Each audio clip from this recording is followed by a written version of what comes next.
Do I have a favorite animal story that I can share with you? There's so many. I'd have to say, though, I think my own cat, Morrison, and how he came into my life is one of the most intriguing stories. And so I'll tell you a little bit about it. I'll do the fast track version. Morrison, I've had him now, I think, about 8 years. He's a lovely, beautiful soul. He has an incredibly expressive face.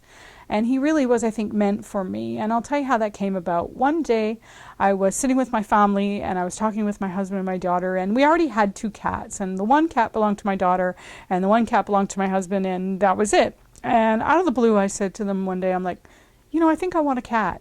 And they looked at me, they raised their eyebrow, they were like, okay, why? And I'm like, well, and I didn't really have an answer. I was like, well, I don't know. I just feel like I need a cat.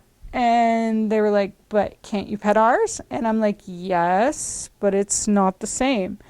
And so my daughter questioned me because she has a very inquisitive mind, and my hubby's pretty cool with cats. So he was like, okay, sure. So my daughter said to me, okay, if you're getting a cat, what kind of cat would you get? And I was like, I don't know. I said, well, it isn't going to be a black and white one because my daughter had a huge history of always having a black and white cat, and I felt that we needed a change. And she said, okay, what kind of cat are you thinking? I said, well, it's going to be an orange and white cat, and his name's going to be Morris. And she looked at me very strangely at the time. She's a teenager, and rightly so.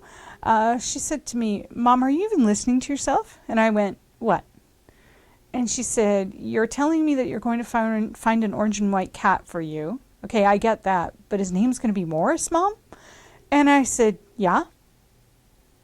And she looked at me again and she's like, are you even listening to yourself? And I said, yeah. She said, okay, what are you going to do, Mom? Are you just like, where are you going to get this cat from? And I said, well, the SPCA, of course, which is our local cat shelter. And she said, well, okay, are you just going to look only at orange and white cats? I said, I don't know. And she said to me, so wait, let me get this straight. So are you going to find an orange and white cat and then just change his name? And I said, no, I wouldn't do that. That's terrible. And she looked at me again like I had two heads, and rightly so, I must say. And she said, okay, are you even listening to yourself? And I said, I am. And I just know it. And so long story short, we did go to the SPCA. And the first time we went, there was something called, I think they called it the Purdue room, which basically we weren't supposed to have access to. But lo and behold, as fate would have it, they had opened that door first. And it was basically the sick cat's room. And there was this cat. He was very large. He was black and white. He had one eye. They had just taken his eye out for surgery. He could literally walk 3 steps and then he would fall down. And my daughter, the beautiful bleeding heart that she is, she was like, oh, Mom, can we please get this cat? No one's going to adopt him. And I said, Laura, we're not here for that cat. We're here for, and she's like, I know, an orange and white cat, and his name's going to be Morris. And I said, exactly. And she was like, and I was like, besides, because I pulled the parent card. I admit I pulled the parent card. And I said to her, Laura, we can't adopt this kitty. He's not adoptable at the moment. He's in the sick room. And I admit I did that. That was my little way of getting out of that. Because I'm a bit of a bleeding heart too, and I probably would have just took that cat home. But I knew I needed this orange and white cat, and his name would be Morris. And so a couple weeks went by because we did leave, and we go back to the SPCA, and we walk into the main room this time, no sick room for us. And lo and behold, there's the black and white kitty with the one eye who is up on the top cage, and my daughter spots him immediately, and she's like, oh, Mom, look, he's out of the sick room. As fate would have it, this is how this works for me. He's out of the sick room. No one's going to adopt him. Can you please take him home?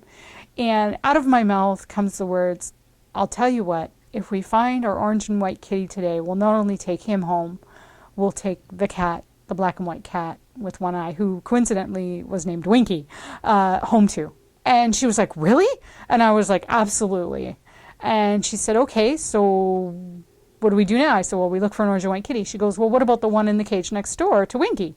And I said, what? And she said, well, there's an orange and white kitty right next door, right there, Mom. I said, oh my gosh, you're right. I said, well, is it a boy? Because I was hoping for a boy cat because we have boy cats. And she said, I don't know. She looked and she goes, yep, it's a boy. I said, great. Okay, so what's his name?